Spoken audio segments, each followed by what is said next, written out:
find our hearts this sacred hour, in faith and hope and charity.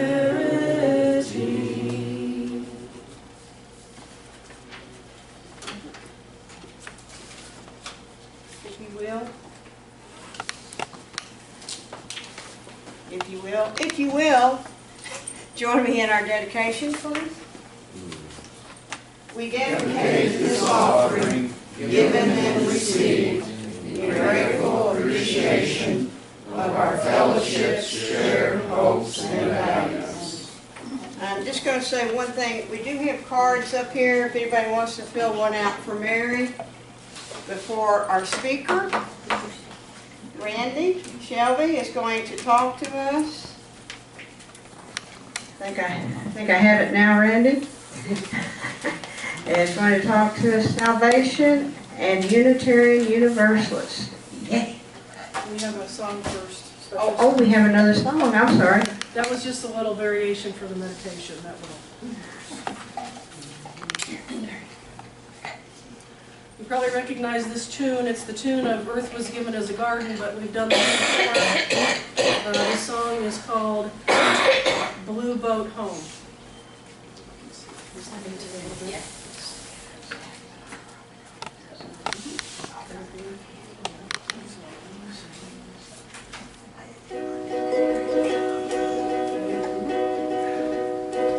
Though below me I feel no motion, standing on these mountains and plains, far away from the rolling ocean, still my dry land heart can say, I've been sailing all my life now, never harbor or port have I known.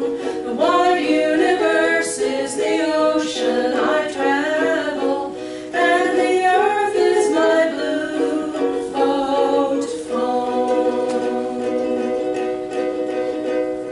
Sun my sail and moon my rudder, as I fly the starry plain, leaning over the edge in wonder, casting questions into the deep, drifting here with my ship's companions, knowing kindred pilgrim souls, making our way by the light of the heavens in our beautiful blue boat home. I give thanks to the waves upholding me, hail the great winds urging me on, breathe the infinite sea before me, sing the sky my sailor song. I was born upon the fathoms, never harbor or port have I known. The wide universe is the ocean I travel, and the earth is my blue boat home.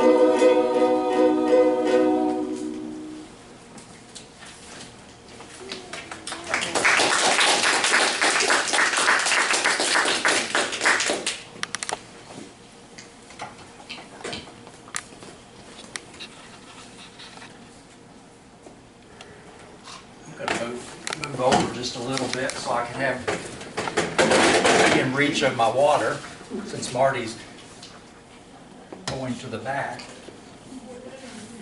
I'm just curious, out of our small group today, how many of you are cradle Unitarian Universalists? Any of you, and by cradle I mean you were brought up as a UU. Only Laura. She's a Laura's the only one. Laura's the only one, okay. Well, And Ian. Ian, that's Ian, right. yeah. And Emily. That's right, And Emily. Madison. Madison. Madison, yes. Well, like most people who are UU, especially in our fellowship, we all have a past as far as religious affiliation or religious profession. I was 13 years old when I made a profession of faith, and most people, particularly in the Bible Belt, we do it in an attempt to secure what's called eternal salvation. Anybody familiar with that? Okay. Well, my mother took me to Sunday school and church every Sunday, where in the United Church of Christ denomination, parents usually present their infant son or daughter for baptism in the first weeks of the young baby's life. Now fast forward a dozen or more years, and that baby, now a young person, is given the opportunity to be confirmed, or rather to confirm the decision their parents made for them when they were baptized as little babies. Or you may have been brought up in one of the evangelical churches where a person becomes saved after going forward during a minister's invitation, after which you underwent a believer's baptism in a pool of water at the front of the church. Admittedly, every church has their own particular way of offering salvation to their followers. In any event, we were taught that because of our sins, it should have been us who were nailed to a cross. But God loved us so much that He sent Jesus to take our place and bore the punishment we deserved. It would take a long time before I began wondering why God, especially a God of love, would require that someone die, especially His only Son, an innocent man, before He would accept me and start loving me. After all, you and I are able to forgive and love people all the time, despite their mistakes and shortcomings. So why can't God? But back then, we didn't think about such questions, much less ask them out loud. We just had faith. I recently read the account of a young man, now a minister, who had a similar story. He wrote, "I had heard it all before, Sunday after Sunday, but during those revival meetings, coming from a guest preacher, the message hit home this time. I started to feel guilty about all the sins I had committed that no one else knew about, but God knew. He knew about the time I had lied to my parents. He knew about the time I had stolen a set of vampire teeth from the dollar store. He knew about the time I took a single cigarette from my father's pack of cigarettes and smoked it in the woods. Worst of all, He knew about the time I found the Playboy magazine and got an eyeful. That preacher was right. I deserved to go to hell. But I was also a very shy 12-year-old and couldn't bear the thought of my walking down the center aisle of that church while the congregation was singing Just As I Am, and my whispering into the preacher's ear that I wanted to be saved right there in front of God and everybody. That would be hell, well, not hell, but on earth. That was a very real dilemma for a 12-year-old boy, choosing between hell or giving in to my social phobia. He didn't want to have to go up front in front of everybody. What tipped the balance on that particular night was the preacher's convincing argument that I didn't know how long I would have to mull over my decision. On the way home that very night, I could be killed in a car accident, and there would be no more time to weigh my options. And since I wasn't saved, I would go straight to hell. 12-year-old boys don't often think about dying. Now that he had thrown death into the equation, the balance had been tipped. So I walked down the center aisle of the church, and I whispered into the preacher's ear that I wanted to be saved. Tears were streaming down my cheeks.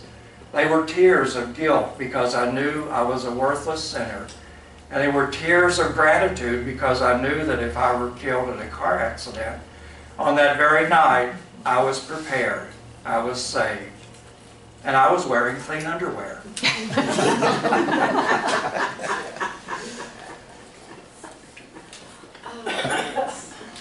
But the deal wasn't sealed yet. I was saved in my heart, but there was still the public declaration of faith through the rite of baptism. And Baptists go the whole 10 yards with baptism. None of that puny sprinkling of water on a baby's head. No, you're pushed down, all the way down into the water, like a donut being immersed in a large cup of coffee. In the old days, you would have been baptized in a literal stream or river. But thanks to indoor plumbing, by the time I came along, most Baptist churches had their own baptismal pool, which was located up high on the wall behind the pulpit with a mural of the Jordan River, so that it was as if you were being baptized in the same waters in which Jesus had been dunked. My baptism was scheduled for Easter Sunday, and as the fateful day drew near, I practiced holding my breath while putting my face in my bath water. When the day arrived, I felt confident, but I was still nervous. What if the preacher, for whatever reason, paused longer than usual while he held me under? What if his capacity to hold me under exceeded my capacity to hold my breath? All these thoughts and more were racing through my mind as the preacher and I stepped into the tepid baptismal pool. I thought to myself, what is my mother thinking? I bet my grandmother is proud. I wonder if my little brother is snickering at me. Then, before I knew it, the preacher grabbed me and plunged me under and pulled me back up. I don't remember if I caught my breath in time or not. I don't remember much of anything. It happened so quickly. All that I remember is that my wet hair was dripping in my face, so I flung my head back to fling my wet hair out of my eyes, and by so doing I flung water into the preacher's face. The congregation laughed out loud as he wiped the water from his eyes. I could feel my face turn red. I was embarrassed, but at least I was alive. Salvation. The word doesn't mean much anymore to people who no longer believe in hell, to be saved from hell. And we rarely use the word sin anymore, preferring instead words like mistake, shortcoming, failure, addiction, or bad habit. In reading the history of our U denomination, I discovered that we Unitarian Universalists were the first Protestants to reject the Catholic and Calvinistic doctrine of original sin. That belief in the depravity of humanity, that all of us are flawed in some essential way, defective at the very core of our being, and that there is nothing we can do about it except cast ourselves on the mercy of God. In this country and in the United Kingdom, the Unitarians broke away from the Congregationalists, not just over the belief in the Trinity, but over original sin as well. Unitarians believe that people have a free will to choose or to reject righteousness. As time went by, God's role in salvation became less significant in the Unitarian way of thinking, and the human role was magnified, so that eventually Unitarians began to talk about salvation by character, that people are saved by their own individual efforts. As our belief in a literal hell melted away, we still harbored the idea of good and bad people.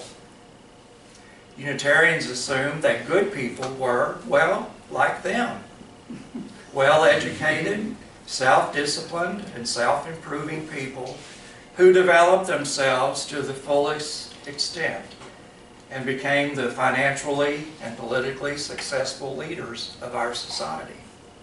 Or as Thomas Starr King famously said, Universalists believe that God is too good to damn them, and Unitarians believe that they are too good to be damned. Unitarian history is not so much a record of the development of a church, denomination, or movement. It's more like a who's list of successful individuals who use their tremendous talent to go out and do great things. People like Thomas Jefferson, John Adams, Louisa May Alcott, Ralph Waldo Emerson, Charles Dickens, Charles Darwin, Alexander Graham Bell, Susan B. Anthony, Albert Schweitzer, and Cher. Anybody know Cher was a Unitarian Universalist? Each one of them made a name for him or herself by going out and changing the world as individuals. That was their salvation.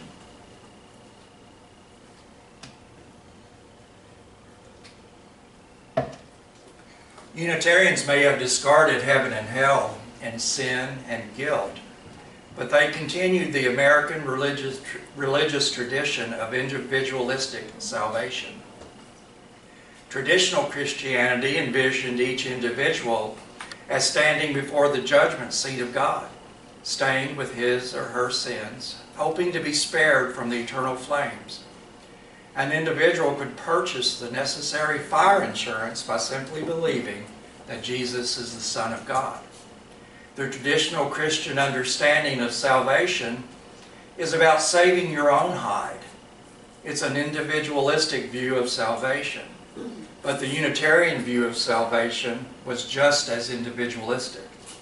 Only the emphasis is not on faith, but on an individual's own efforts to become a good person. However, when you read the other side of our Unitarian Universalist history, you discover that the Universalists had a different understanding of salvation. As you may know, the Universalists derived their name from the fact that they broke from the Calvinists not over the Trinity or original sin, as did the Unitarians, but over the issue of salvation. The Calvinists held that God would save only a select few, the elect, and that only God knows who they are. The Universalists read the Bible and concluded that God saves everyone and condemns no one. Before I became a UU and began reading UU history, I had assumed that I knew what the Universalists meant by universal salvation. I thought that universal salvation meant that you and I are saved as individuals. But that's not what they meant at all. For the Universalists, universal salvation meant that all of us together would be saved. The emphasis was on community, not on individuals. On relationships with each other, not on personal achievement. The Universalist vision of heaven was not a reward for self-improvement, but the whole community being absorbed into the totality of God's love. Your salvation is not your own self-fulfillment, but your recognition of your connection with the person across the aisle, across the street, across the tracks, across the ocean. So what might this universalist understanding of salvation mean to you and me today? How might you need me and I need you to be saved? I guess we should first of all be clear about the word salvation. Salvation shares the same root as the word salve, which is an ointment that heals, which brings wholeness. To be saved means to be healed from the wounds to our soul or to our humanity. To become whole, a whole human being. So why do you and I need community, even this community, this congregation, in order to become whole human beings? Well, I'm sure there are lots of reasons, but in order to have a three-point message, I will briefly mention only three. First, all of us, all human beings, suffer from some degree of shame. Shame is different from guilt. Guilt is that feeling of self-reproach when you do something wrong, while shame is that feeling that something is wrong with me. We feel guilty for something, but we feel ashamed of ourselves. All of us feel ashamed about something because none of us escaped childhood without our souls being wounded in some way. Our souls were wounded because our parents and other caregivers in our lives were not able to accept us fully as we were. There was some part of us that they found unacceptable. Perhaps they wanted you to be prettier or smarter than you were. Or perhaps they wanted you to be more compliant or more charming. Whatever they may have found unacceptable about us, they were doing the best they could because they too had been shamed when they were children, so they were incapable of giving us unconditional love. So we grew up feeling flawed or defective in some basic way. Many women, for instance, feel shame about their bodies or appearance. Many men feel shame about being weak or needy. Shame is a failure of self-acceptance. We cannot accept some aspect of ourselves we judge to be inferior or inadequate. We cannot accept our whole selves because early in life, when we were dependent on others for our self-worth, they could not accept our whole selves. Since relationships originally set up our shame, it takes relationships to heal our shame. Not just any kind of relationship, because some relationships continue to shame us, but relationships with people who can accept us as we are, with all our freckles and blemishes, and affirm our basic goodness. You and I need each other to be healed from our shame, because if you can accept me as I am, then maybe I will be able to accept myself. Just realized I've been reading that without my glasses. Second, all of us, all human beings, are born with a capacity for empathy. That's not simply an opinion. There's a growing body of scientific evidence that we instinctively feel what another human being is feeling. Babies as young as 12 months old demonstrate evidence of feeling empathy. It makes evolutionary sense that we would be hardwired for empathy, because feeling empathy for others would lead to helping others, which would promote the survival of our species. But as with every other innate capacity, it can only develop if the proper conditions are present for its development. That's why you and I need each other. We need community to give and receive understanding, support, compassion, because without the developed capacity for empathy, we cease being human. Some may hold that our reason or our science or our technology is what makes us distinctly human. But I think our capacity for empathy is what makes us most human, because it allows us to recognize the humanity of others and to connect with the humanity of others. Without this capacity, we are subhuman. Without this capacity, we see people as if they were mere means to our ends, and we treat them as if they were mere objects. There is probably nothing scarier than looking into someone's eyes and not seeing a flicker of feeling. Someone once asked a murderer on death row if he felt any remorse for his crime. "No, I don't feel remorse," said the inmate. "I don't feel much of anything." Somewhere along the way, that man had lost his soul. You and I need each other in order to save our souls. Third, all of us, all human beings, are meaning makers. Meaning makers. We have to make sense of our world, give explanations of why things happen, have goals to strive toward, and values to live by. One reason conspiracy theories abound is that we have to fit what happens into a comprehensible framework. We cannot accept randomness, even though it appears that many things happen in this world by chance. We also need to make sense of our lives, to have purpose and meaning, to have a reason to be. For all of us, and I hope that our life has made sense and has felt purposeful and meaningful. But this can only happen when we've gotten beyond living just for self and investing oneness in the lives of others. It was Benjamin Franklin who observed that people who are wrapped up in themselves make small packages.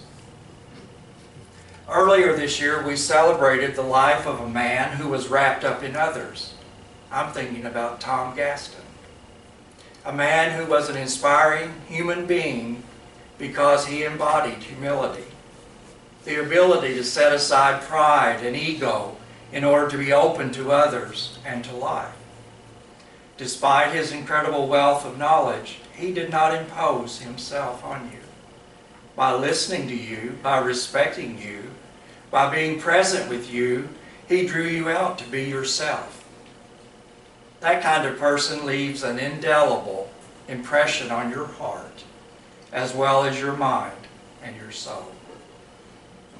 Yes, you and I need each other in order to get wrapped up in other people and in causes greater than self. Being a part of this congregation, this fellowship, provides opportunities for both. Are you looking for salvation? Don't look up to heaven, but look around to one another.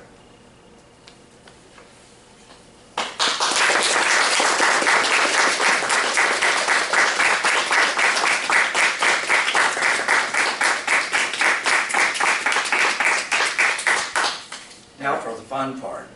Would you help me? This is a test. This is a test, pop quiz.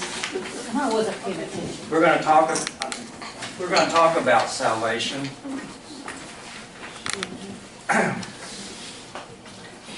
We're going to talk about the selling of salvation as a marketable commodity and salvation as a means of control over the lower classes, over servants and employees, and over slaves in the 19th century.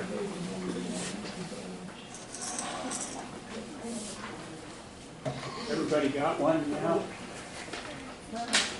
Barbara might need one. Where'd she go? So this is interactive, so anybody can comment or ask questions. Well, there's still a lot of slavery going on, I think. Sure there is. Today, especially the money bit. Sure there is. You know, in the 19th century, slave masters, would tell their servants or tell their slaves if they, obeyed their master and did a good day's work, they had the prospect of eternal life in heaven.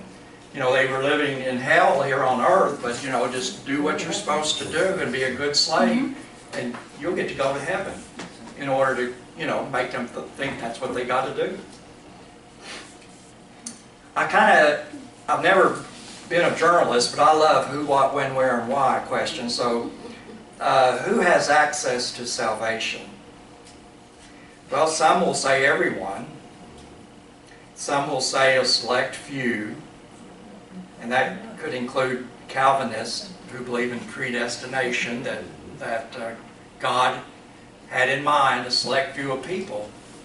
And those people would be saved regardless of how they lived their lives. They had it made. They had the ticket. And nobody else, regardless if they, became a Christian or whatever. You had to be part of the predestined few. There are some groups that read the book of Revelation where it talks about 144,000.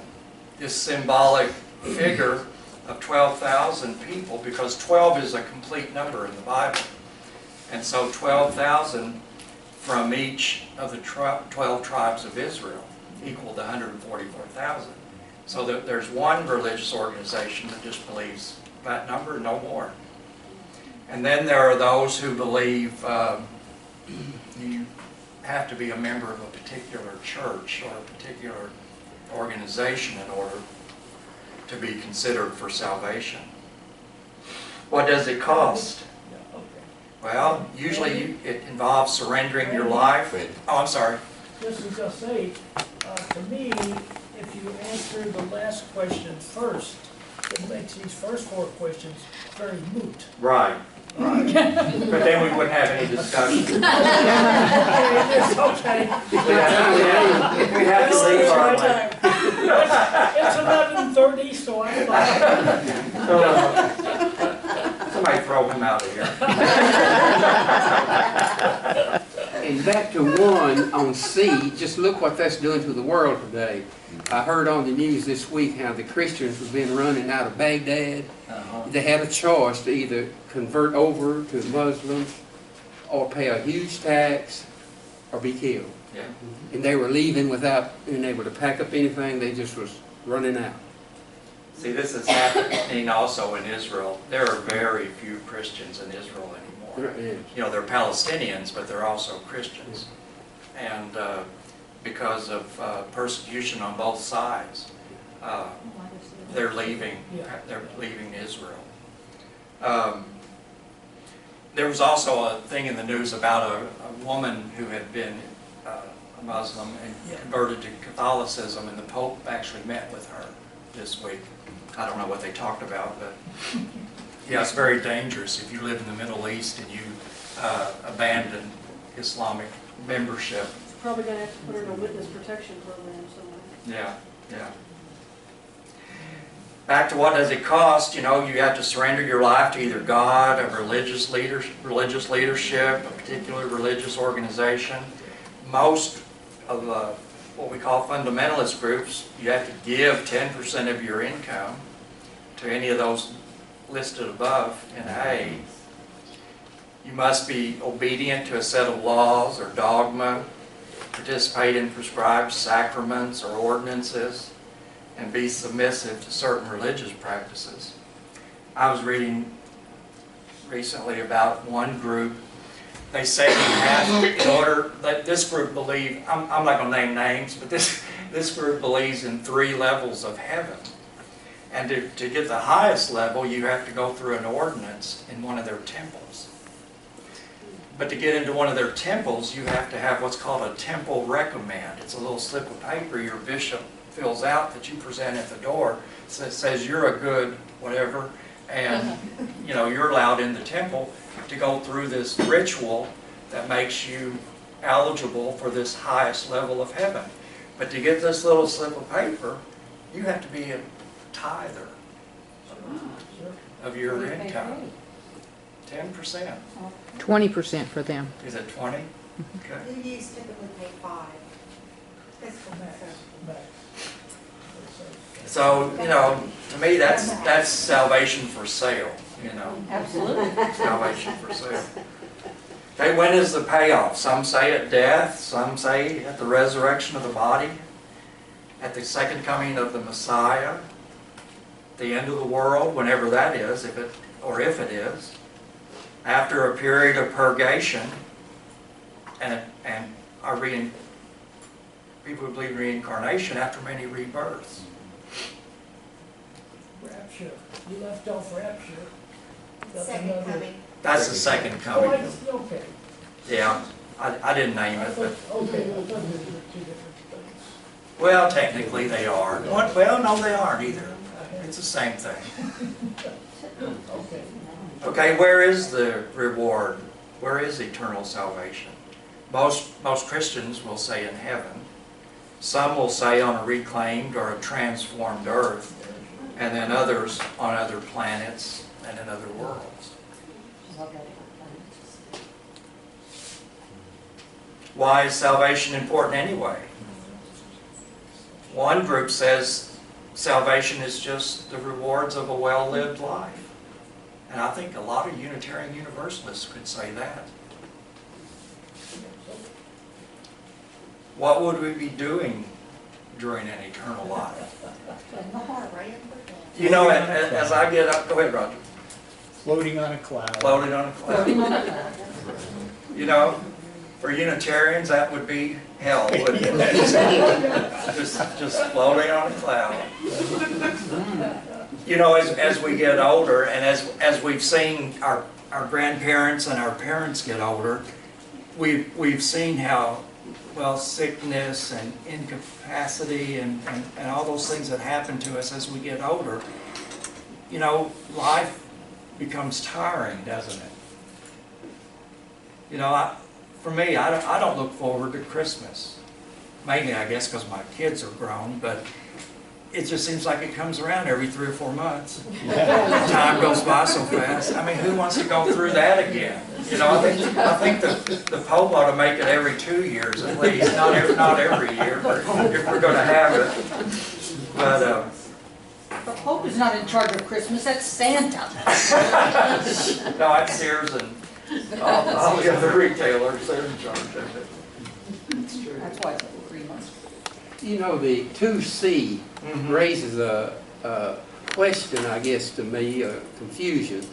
Must be obedient to self-laws, the dogma, participate in prescribed things.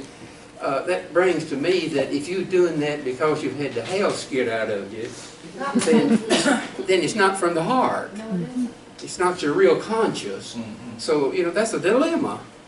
I mean, I have no answer. It's confusing to me. No, it's the same way that when my dad worked the night shift when we were kids, and he would get home at midnight, or I guess he worked the afternoon shift actually, and the one thing, one threat our mother held over our head was that when Dad gets, if we were bad, when your father gets home, he's going to rip you up out of the bed and do whatever.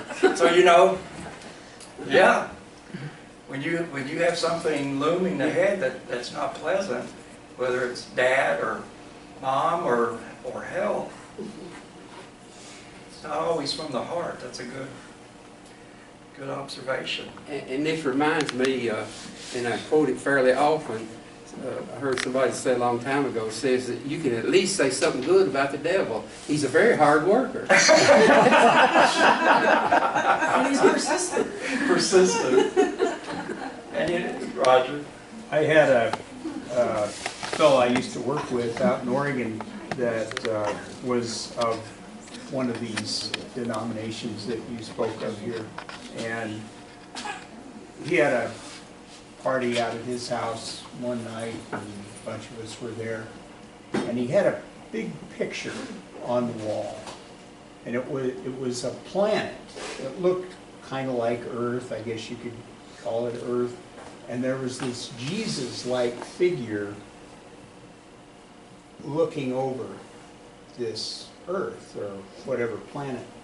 And I asked him, what did that symbolize? And he said, well, in my religion, if we give consistently a percentage tithing, then we will be God of our own planet. But only the men. The women wouldn't be. But the women had to toe the line so they could go along with the guys. So they were in a supporting role. Work on the planet. They were in a supporting role. And I just thought, how in the world could somebody sell you on that idea? But I guess they do. But you know, when we really sit down and think about what we're doing, like this whole idea of original sin, for instance. We know that the story of Adam and Eve is a creation myth, and if it was a myth, the fall of mankind or humankind falls by the wayside. It was a myth. Sure, there was a beginning, but we didn't just one day there were human beings on earth. They evolved. And this idea that death and destruction came into the world at the fall, well, people were dying because they were evolving. There was death in the world before the fall of man. So, and I don't know, I was watching a movie, Apocalypto, is that the name? Yeah, Mel Gibson. Yeah, Mel Gibson. It was about the Mayans and the Aztecs. And the Aztecs would capture the Mayans and use them as human sacrifice. That's right. You know, Jesus was human. He was sacrifice. Human sacrifice. Why do you think it is?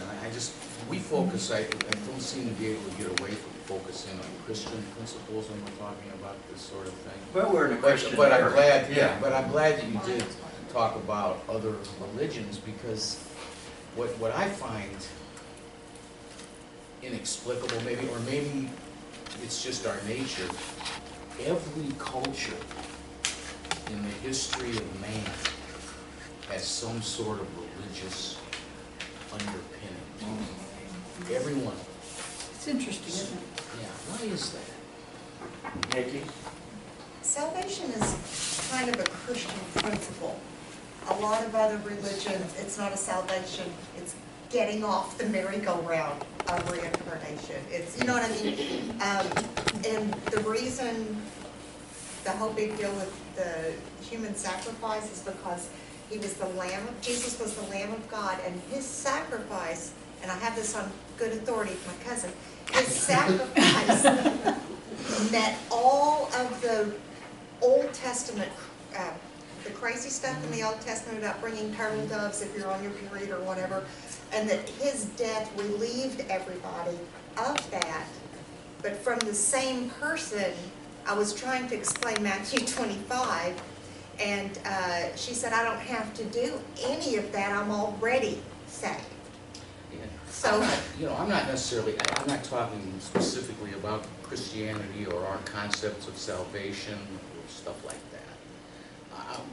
I just wonder why all cultures and all across the board, the Aztecs believed that their God demanded human sacrifice.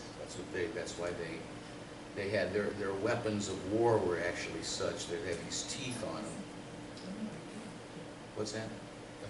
oh, no, I just, you asked why we weren't, or why we kept focusing on Christianity. Well, The term of salvation. we is do kind of because it's us, because we have all been brought up in that, and that's what we kind of talk about, because it's our experience. I'm not saying, I want to get away from that entirely and ask, why does every single people and every single culture in the history of man have some sort of religion, and why, if you look way deep back into Zoroastrianism and stuff like that, and religions like that, that they have a similarity, they have similar stories and The things. human condition goes across country. Well, Dean, I think to explain the unexplainable, like in this movie, it was because the crops had failed, so the deity had to be appeased.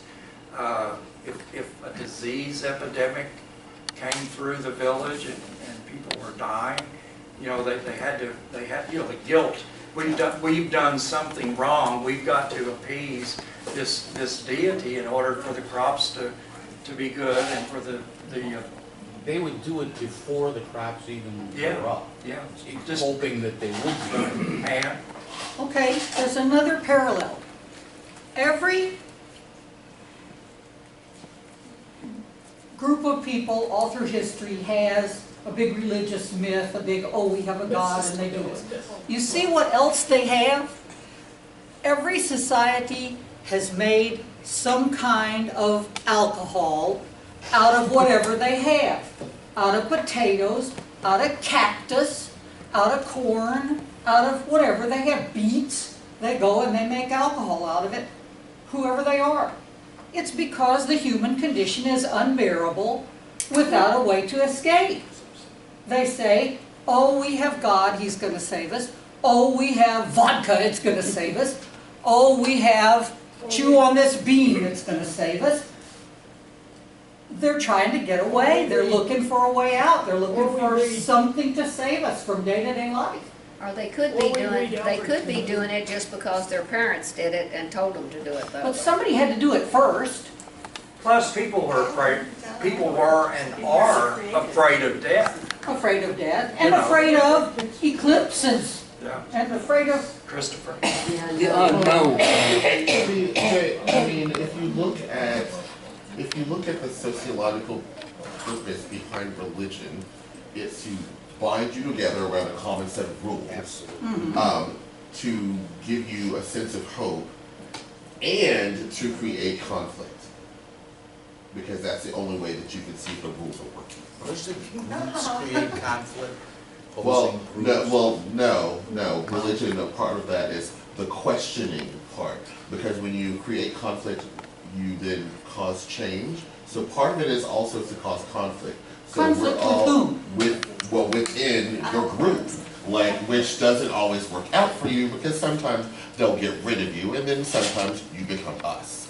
So, you know. Wait, I don't understand the concept of create conflict. The concept of create conflict is in order for any society to change, you have to have conflict within it, or you become stagnant and you die. Okay. So, although religion is supposed to bring the group together, it's also in the creating this common sense of rules. The hope is that part of that idea is that as you continue to study and look at why you have the rules, when you come in conflict with what those rules are, you then evolve. And so and that's why you have the breaking of one religion in favor of another one, because you're evolving. And so, you know, So then someone runs off to the Catholicism side. breaks off into Protestantism, and then they all which kill breaks each them, other. and then it breaks again. And so eventually you end up with this weird little group that we're sitting in, where we're like, no, religion has a different purpose. It's that you can tolerate each other's difference, which did what?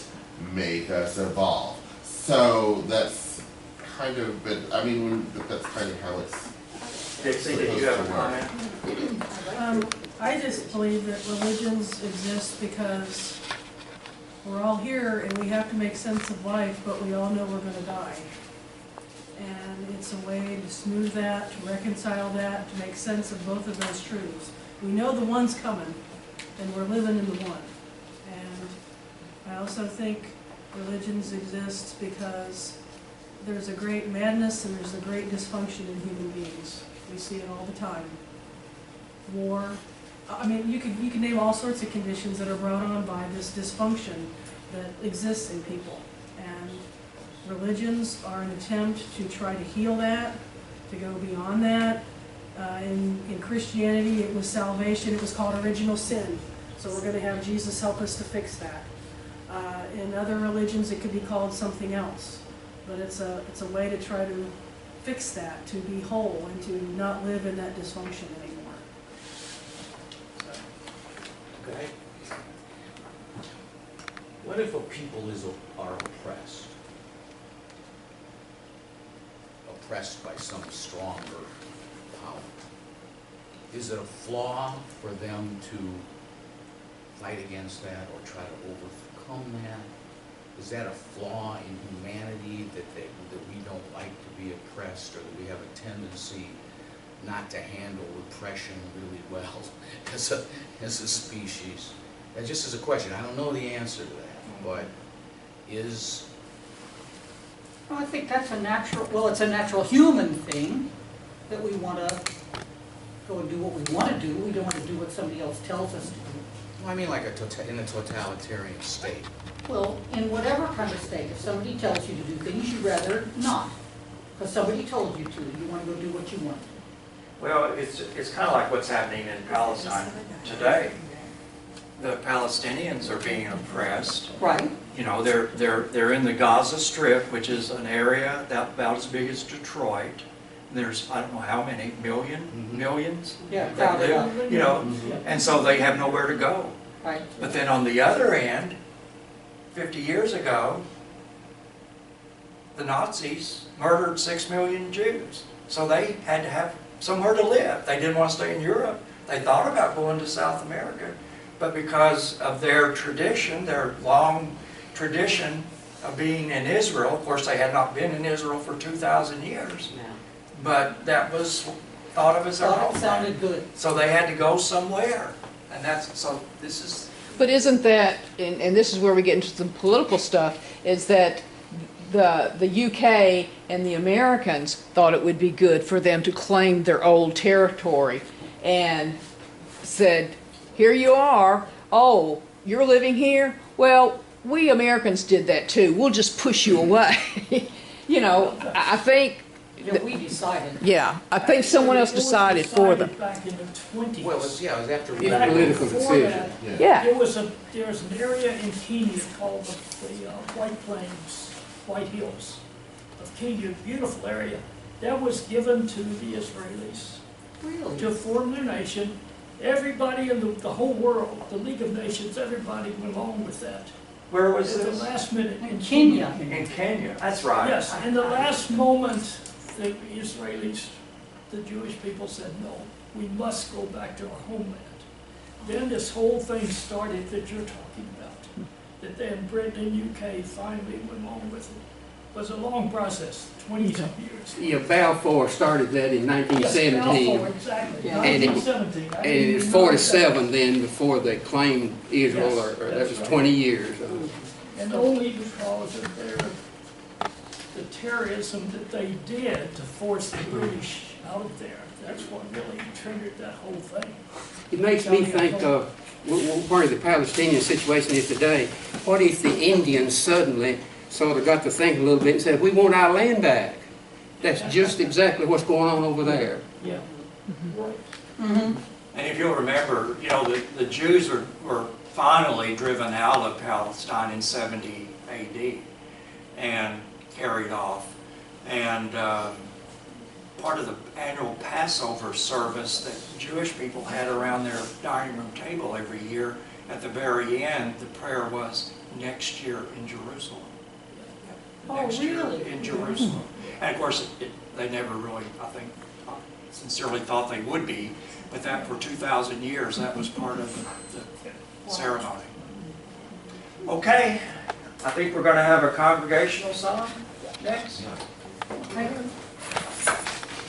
That was interesting. The clock says we're done.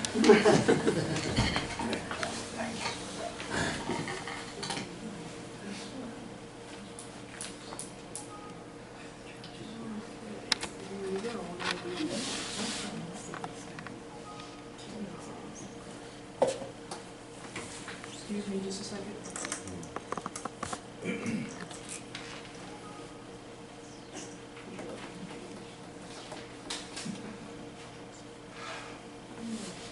That looks familiar. It does?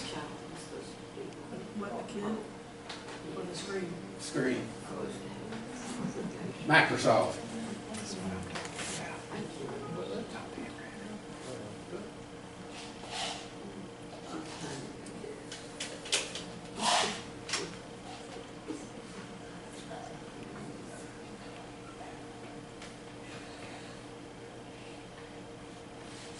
Might have time for one more comment.